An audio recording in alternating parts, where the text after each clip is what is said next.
Welcome to the Corporate Venturing Insider Series, where I interview top practitioners in the CVC world and learn with you the best practices and golden nuggets that they have accumulated over their career. In this episode, we will be learning from David Lee, head of Samsung Next. David, could you take a few minutes to share your story and how you got to where you are today? Sure. My career has had many twists and turns. I have a master's degree in electrical engineering. I thought I wanted to be a professor. Then I went to law school. I was an awful attorney, probably left a wake of litigation behind me, and eventually ended up at Google around 2003. And eventually I moved over to business development. And fast forward, I was able to get a career or start a career in venture capital with Baseline Ventures, Steve Anderson, and ultimately Ron Conway at SV Angel. And I managed SV Angel from 2007 or 8 until 2015. After that, I took some time off, thought about what I wanted to do, co-founded a fund around digital health and infrastructure. And at that point in my life, around 2019, 2020, I thought I was really done with the professional sphere and thought I just wanted to angel invest, advise startups. And this opportunity came up at Samsung. And it's really the only job that I would ever take. I'm a Korean American. I don't speak Korean, but there is something about when Samsung calls, it's like if Broadway calls, if you're an actor or actress. This was around 2020. I've been at Samsung now for about 3.5 years. I did think being at a large company or a company generally was a really interesting perspective for this part of the cycle. It was an interesting place just to sit and to understand and to learn. And so it's been a circuitous journey. Our group at Samsung Next, we take an approach very similar to SV Angel in that we really focus on surface area, on learning, on connecting dots, helping to bring value back to Samsung. But we also do some corporate strategy work, but that's the bread and butter is really investing in companies and trying to bring value back to Samsung. Thank you.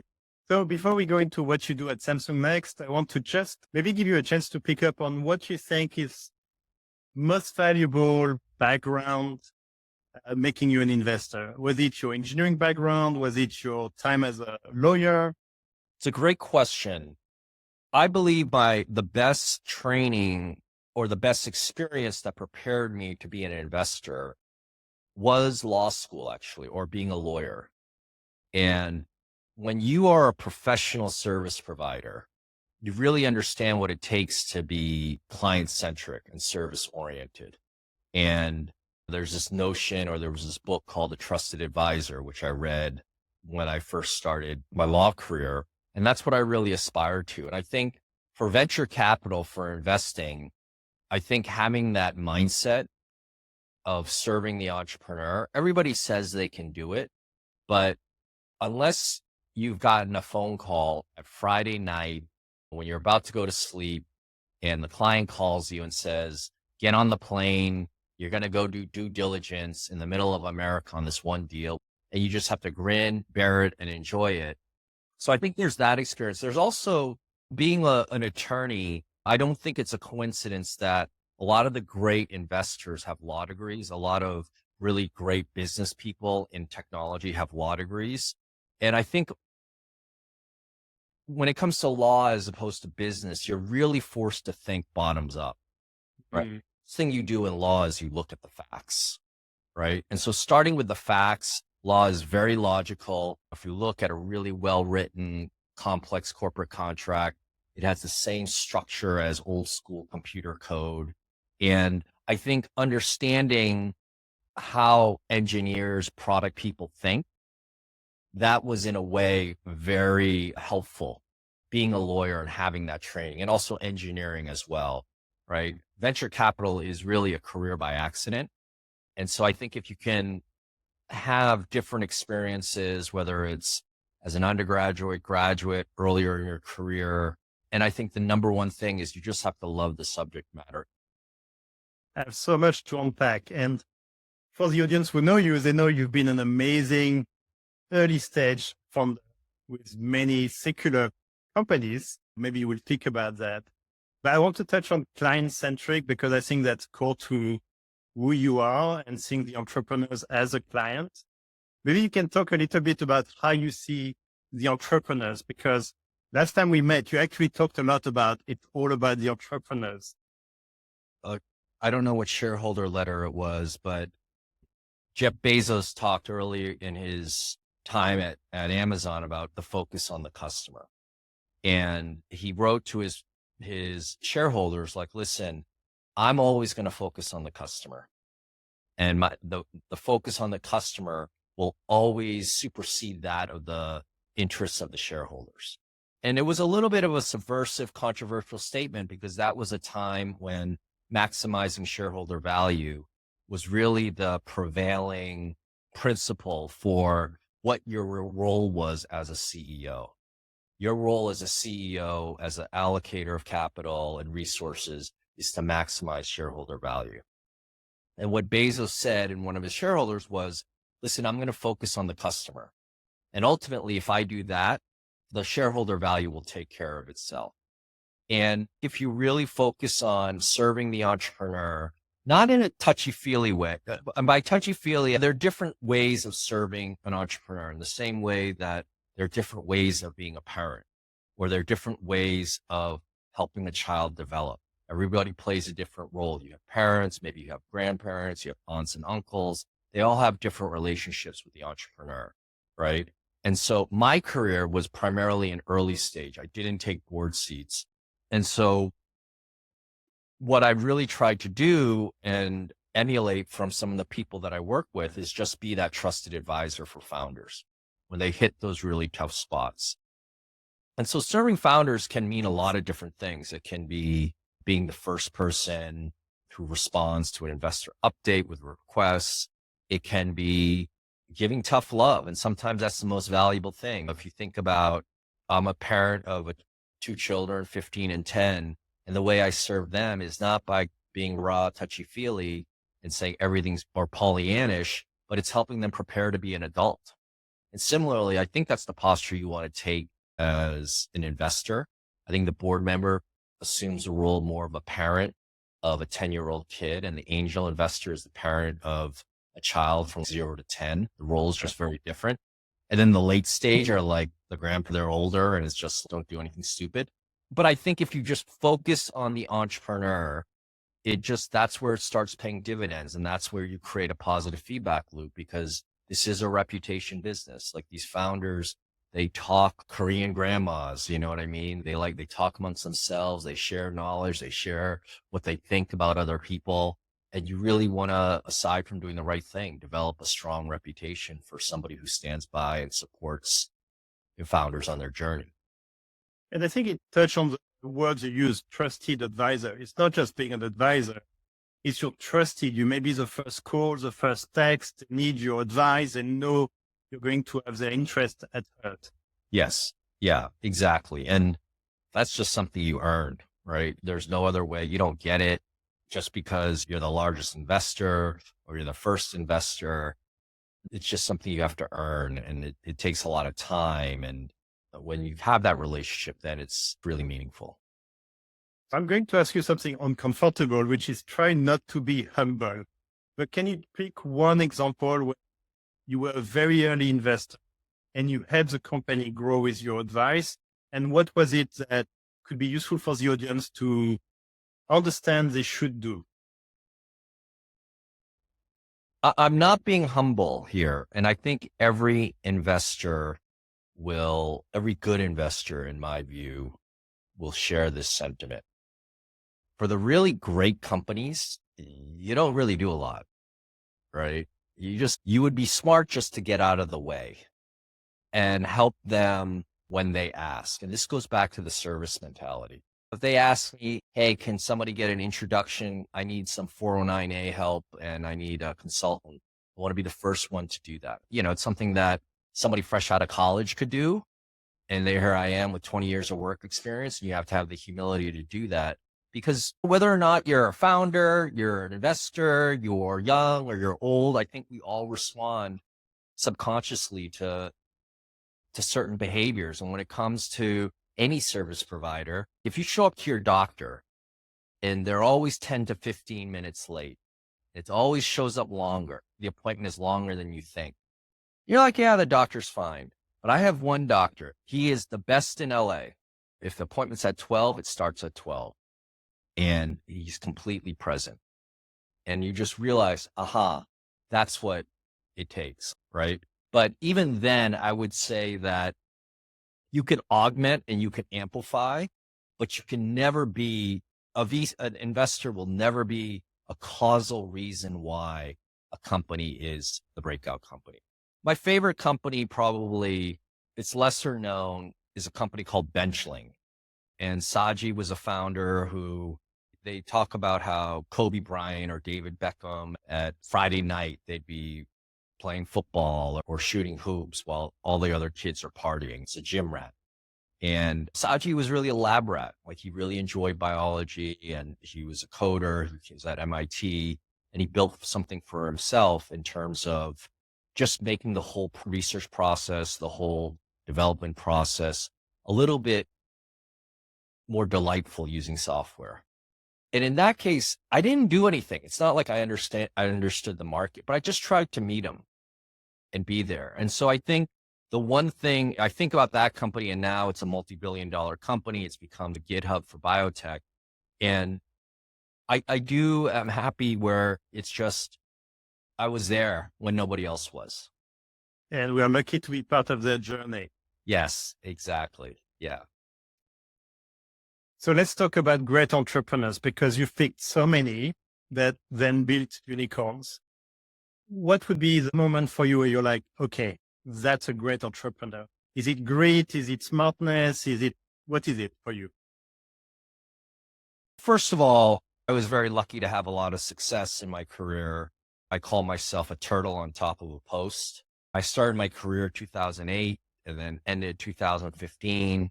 It was the fastest and most meaningful period of a technology adoption in US history, with everybody getting a smartphone. You had cloud computing, you had zero interest rates. So it was hard not to be successful. And I was also part of a team, and we were able to meet a lot of the great entrepreneurs. And to answer your question, it's just so hard. It's actually the part of the job that I love the most, which is when you meet a founder, and I look for an ability to explain something very simply and very enthusiastically. So there's this one founder, Jason Tan from SIF Science. It was fraud detection for certain types of payments, but he made it interesting. And he had this weird charisma, and he could explain the problem that he had, the problem that he was solving, and why that was interesting. So I think those two traits, it's not just being able to do it simply, because that shows domain expertise. You also have to do it enthusiastically and energetically, because that speaks to your ability to attract people to join you. So if I see those two things, then I'm leaning forward. And the most important thing is, I think there's just no substitute for seeing thousands of startups at a similar stage, right? Because I think what a lot of people do is, you think about like Jack Dorsey, Mark Zuckerberg, Patrick Collison, and you see them today and they're titans. They're so well-spoken, they're articulate, they're great strategists, great allocators of capital. But when you met them when they first started, they were just like any other founder, right? So when you meet a founder, you can't compare them to Zuckerberg of today. You have to have some game film in your head where you can compare him or her to Zuckerberg or any great founder at 23. Like reverse engineer in a way. Exactly. And one of my favorite pastimes is the NFL draft here in the US, where the NFL is probably the most powerful sports league in the world, and they get it wrong 50% of the time, right? That's the part that I really enjoy. It's a golden nugget. And you could argue an entrepreneur is always pitching, always selling. And if you can explain simply and get the audience to want whatever you're selling or pitching. So let me actually double click on the NFL analogy, but now what you already implied, but I think it's a really good way, which is they spend so much time due diligencing the potential player. Right. What makes a great investor? I think there are two things. The first is you have to be insanely curious. You just have to be voracious in your curiosity. And there are some investors who are voraciously curious about people and situations and founders. There's some people that are really curious about technology and where the world is going. And then the second, and I think this may not be as popular of an answer, you just have to be really competitive. But regardless of the competition level, I think you just have to have this drive that is somewhat of an obsession. Whatever it is, drive, competitiveness, you have to be as competitive, as driven as the best founder. Now, you talked about the fact it's a career by accident. So tell me about the accident that got you into venture capital, but more importantly, how did you know that was for you? My dad was the first founder I knew. He started a company, PhD in engineering. He invented the first fully automated fortune cookie machine. And he was always telling me, you got to build, don't chase money, don't push paper, build something.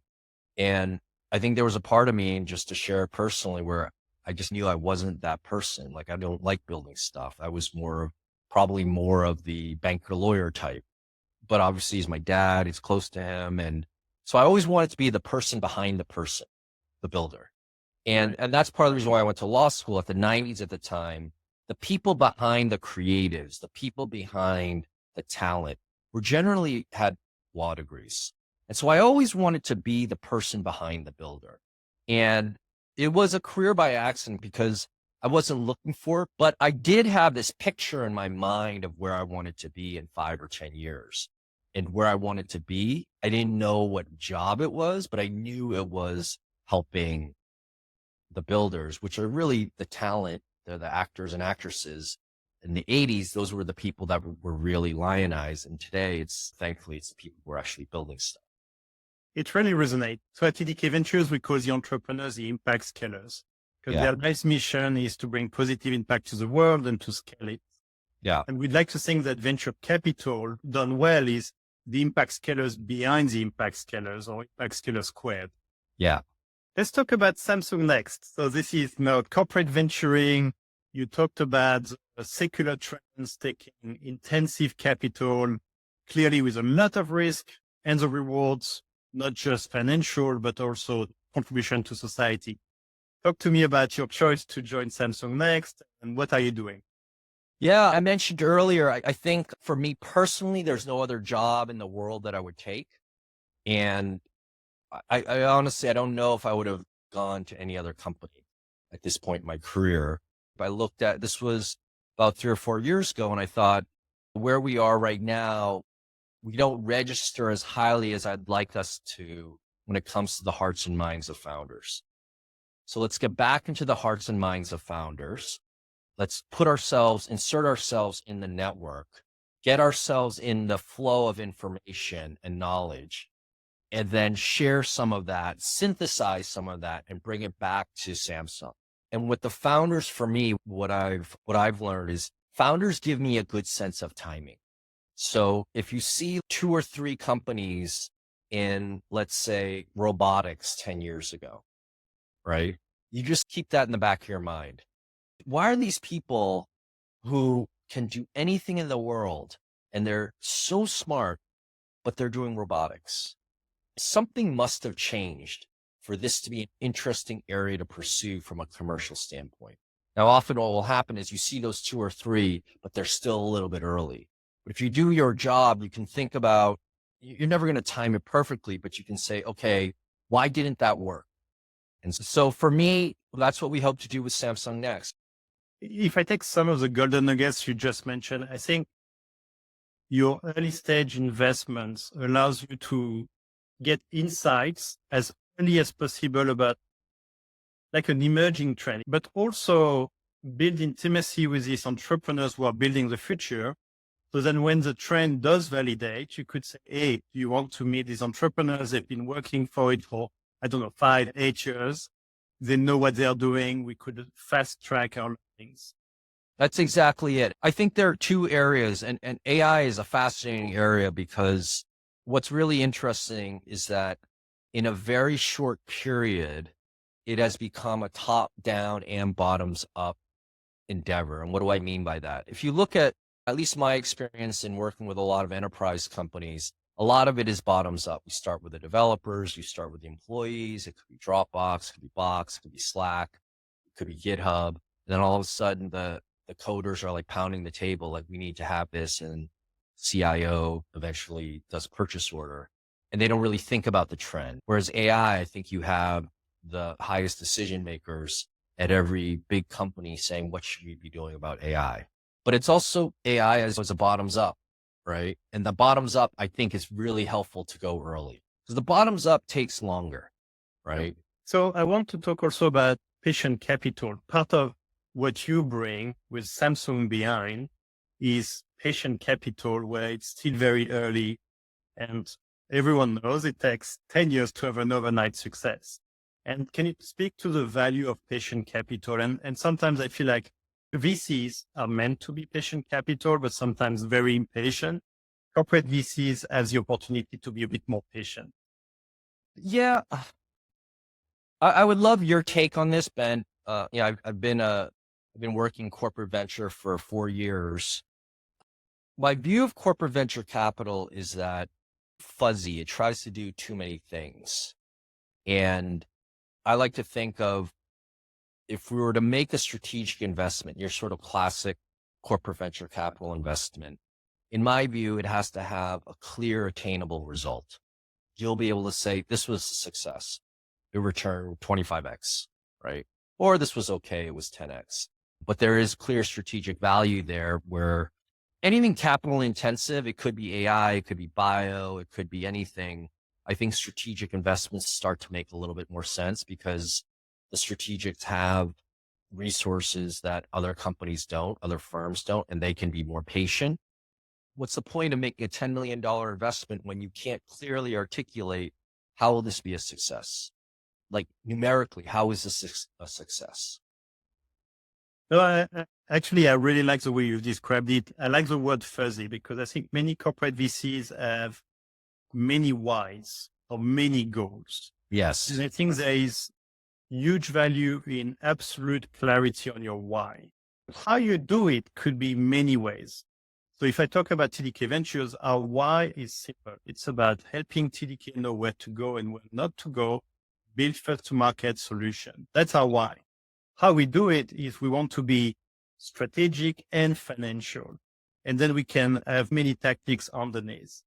But I think your point about fuzziness, I think, is when the goal is not absolutely clear for everyone. But when it's clear, there's huge value because then you can communicate that goal to the entrepreneur. And there's no surprise to what you will bring and what you will not bring. Exactly. And for me, the optimal approach is you take a barbell approach.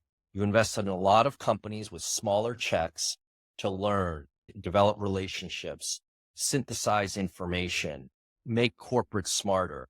And then on the other side, it is, we are going to invest whatever it takes to obtain this clear, attainable result, because it has this X level of importance. And anything in between, it's not a optimal allocation of a company's capital. And You're talking about effectiveness. Yes, exactly. And the one thing I'll say as well, a sign of a good technology CEO is somebody who's always interested in understanding, what are the early startups building today? And so you just do a showcase for them. You bring in 20 and it's a dog and pony show for your CEO. I remember taking our CEO to Y Combinator. He was really energized, and it's hard to do that when you don't have a relationship with the founder. You can't just come in and say, hey, can you present to our CEO? Little things like that start to add up. And then I would also add, in many ways, we're like a strategic planning group, and we're going to make investments, and over a 10-year period, we're going to pay back all of our operating expenses and then also generate some profit. Can you say that about any other strategic planning group or corporate strategy group, less clear. So yeah. My last question for you, Samsung next. What's next? So tell us, especially for the entrepreneurs now, but potential co-investors who are listening in the audience, what it is you're excited about the next 12 and 18 months so they know to reach out to you. Yeah, I think there are three areas that we think about a lot, but our footprint is so vast that if you're building something where physics is a constraint, it's probably relevant to us. Can you elaborate? Yeah, probably a better way of putting it is AI, robotics, and digital health. Okay. And AI and digital health, I think, is pretty clear what the opportunity is. AI as well. Can you reimagine some of these devices, whether it's a phone, PC, TV, tablet, where it's quote unquote AI first? Digital health, I mentioned the opportunity there. And robotics is an area of emerging interest because it's this combination of hardware and software that really can create delightful experiences, both commercially and also in the home. And so there's a lot of talk of humanoid. We've invested in Figure, 1X, and some others. And that it's a really fascinating area because there's a question as to whether or not everything happening in generative AI and software is an accelerant. It certainly is, but how much of an accelerant is it to all the work that's being done in robotics? And it's one of the very simple but not easy ideas that we try to adhere to as well, which is just follow the founders. And when you see really smart founders working in an area, that's an aha moment of, oh, this could be interesting. And what I've learned over my career as well is that works maybe one time out of 10, right? But that one time usually really hits. All right. This was an amazing interview, David. You've been as good as last time. So thank you so much for all the golden nuggets and the insight you've shared. Thanks, Nicholas.